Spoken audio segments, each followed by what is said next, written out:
It started as a regular afternoon, just a simple trip to the bank. Sarah, a kind-hearted young woman, walked in quietly to withdraw $500 from her own account. Nothing unusual. But what happened next shocked everyone. Dressed in casual jeans and carrying a worn leather bag, she clearly didn't fit the mold of the elite clientele this uptown bank catered to. That's when the trouble began. An elegantly dressed blonde woman who appeared to be a bank executive spotted her and immediately judged her by her appearance. With cold authority and without listening to a word Sarah said, she ordered the staff to escort her out. Sarah tried to explain, but the humiliation only grew as two security officers grabbed her arms and began pulling her away in front of other customers. But just when things couldn't get any worse, a luxury silver Rolls-Royce pulled up outside. Out stepped a man in a crisp suit, eyes locked on the scene unfolding. The staff had no idea who he wasn't till he calmly said 6 words that changed everything. "She's my wife. Let her go." What happened next left the entire bank speechless and completely turned the tables in the most unexpected way. Everyone froze. The guards loosened their grip, unsure of what to do. The blonde woman, still standing on the marble steps in her expensive heels, scoffed and crossed her arms. "And who exactly are you?" she asked, trying to keep her tone steady. But there was something about the man, his quiet confidence, the way people around him suddenly stood a little straighter, that made her uneasy. He didn't answer her directly. Instead, he walked over to Sarah, gently helped her up, and gave her a reassuring look. Sarah's eyes were wide with disbelief, not just because he showed up, but because she hadn't seen him in weeks. The staff started whispering. Some recognized him from magazine covers. Rumor swirled: tech mogul, real estate tycoon, private investor. No one knew for sure. But one thing was clear. This man wasn't just anyone. And Sarah, the woman they had just humiliated, wasn't who they thought she was either. The blonde executive tried to regain control of the moment, insisting Sarah had caused a disruption. But the billionaire's calm voice cut through it all as he asked, "Did she break any rules? Or did she just look out of place to you?" The silence that followed spoke louder than words. The manager tried to smile through the growing tension, but it was clear she'd lost control of the situation. "Sir, there must be some misunderstanding," she said, glancing nervously between Sarah and the man now standing protectively beside her. He didn't respond. Instead, he looked around the marble lobby, his gaze landing on the security cameras above. "Good," he said softly. "Everything's recorded." The words sent a quiet chill through the room. Sarah kept her head down, still shaken. It wasn't just the embarrassment. It was the memory of always being underestimated, treated as less than because of how she looked, dressed, or where she came from. But what the bank didn't know was that Sarah hadn't always lived this way. Her life had changed drastically since marrying the man now standing beside her. Still, she never flaunted it. She believed people should be treated with respect, no matter their status. Meanwhile, whispers had reached the office upstairs. A few employees peeked from behind frosted glass, watching the situation unfold. Some knew who he was: Daniel West, one of the youngest self-made billionaires in the country. But they didn't know the full story. And neither did the blonde executive, who was now trying to salvage her reputation, unaware that this encounter was just the beginning of something much bigger. The room was heavy with silence. Everyone seemed to be holding their breath, waiting for what would happen next. Daniel took a slow step forward, his voice low but firm. "You judged her for withdrawing $500. Do you even know who signs the checks that fund your salary?" The blonde executive's face paled slightly, her confidence beginning to crack. "This is a private institution," she snapped, trying to regain control. "We have standards to uphold." But the words felt hollow now, especially with half The staff watching from behind desks and doors, pretending not to. Sarah stayed quiet, but her hands were clenched. It wasn't just about her anymore.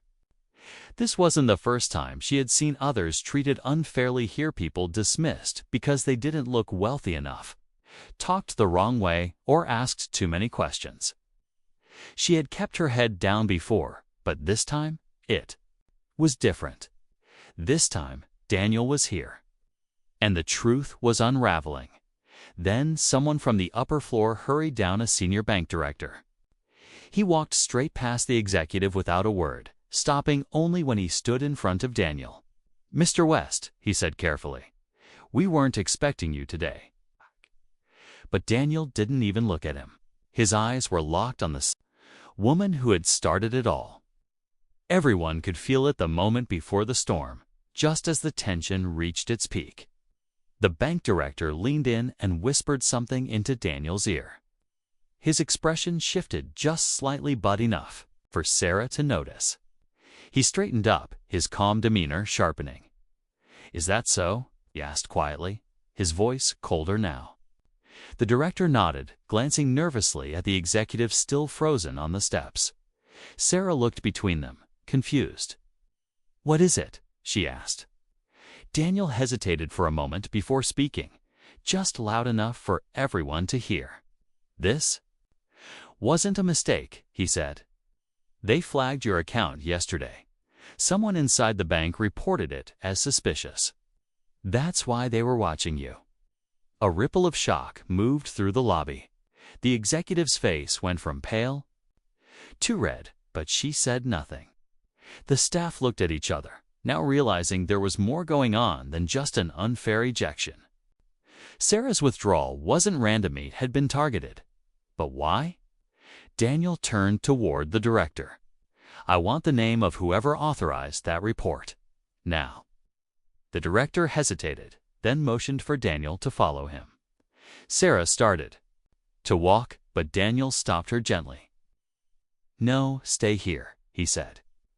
"There's something else I need to see first." And just like that, the conflict wasn't just about humiliation anymore, it was about betrayal. Daniel followed the director into a private office, where a few urgent keystrokes brought up Sarah's account activity. What he saw made everything clear. A flagged alert had been manually entered just hours before her arrival, marked unusual behavior with no real cause. The name attached to the action: the blonde executive, Margaret Hale. But it didn't stop there.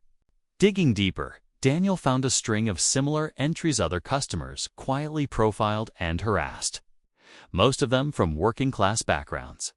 A quiet pattern of discrimination hidden in plain sight. Back in the lobby, Sarah waited, her heart pounding. The staff looked shaken, unsure where to stand or what to say. Margaret tried to retreat into her office, but before she could, Daniel returned, holding printed evidence in hand. He didn't raise his voice. He didn't need to. "This wasn't about policy," he said. "This was personal and illegal." The director stood behind him, nodding grimly. Margaret opened her mouth to protest, but security was already being called for her this time, as the executive was escorted out. Daniel walked over to Sarah, wrapping his arm around her. But just as the tension eased, a new voice echoed from behind, an older man in a tailored coat. "Daniel," he said calmly, "we need to talk. You've uncovered more than you know." And with that, the story cracked wide open once again. Daniel turned slowly toward the older man.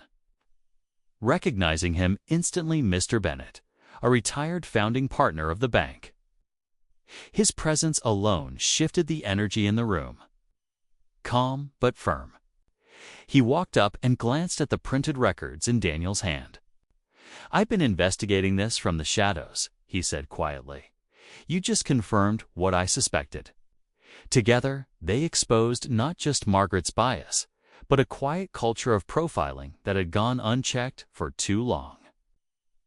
An internal audit was ordered that same day, and steps were taken to restore fairness and transparency within the bank. Sarah stood beside Daniel, no longer just the woman who had been humiliated in front of strangers. She had become a symbol of how easily people are judged and how wrong assumptions can lead to real harm. The staff who once looked past her now offered sincere apologies. Even the director thanked her for helping bring change as they walked. Out hand in hand, the same doors that once closed on her now opened wide. A Rolls-Royce waited at the curb, but this time the spotlight wasn't on the carrot, was on the quiet strength of the woman walking toward it. And the message was clear. Kindness, not appearance, reveals a person's true worth.